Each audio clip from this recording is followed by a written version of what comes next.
বিসমিল্লাহির রহমানির রহিম।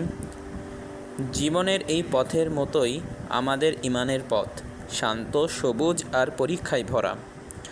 আজ আমি একা বাইকে যাচ্ছি, আকাশে মেঘ জমেছে, পাশে সুবর্ণ ধান ক্ষেত, আর চারপাশে এক প্রশান্ত সবুজে ঢেকে আছে দুনিয়া। এই সুন্দর দৃশ্য আমার মনে করিয়ে দেয় আল্লাহ তাআলার কুদরত কত সুন্দর। তিনি আমাদের এই পৃথিবী সাজিয়েছেন, প্রতিটি গাছ, প্রতিটি দানা সবই তার সৃষ্টি।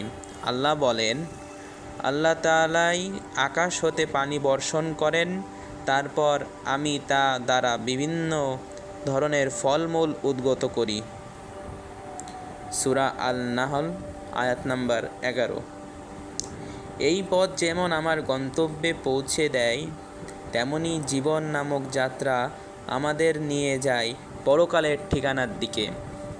একা চলা মানেই একা থাকা নয়, কারণ আল্লাহ আমাদের সঙ্গে আছেন প্রতিটি নিঃশ্বাসে, প্রতিটি মোড়ে।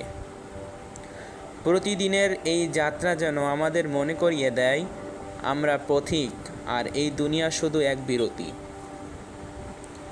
আকাশের এই মেঘ যেমন বৃষ্টির বার্তা আনে, তেমনি জীবনেও আল্লাহর রহমত আসে হঠাৎ করেই।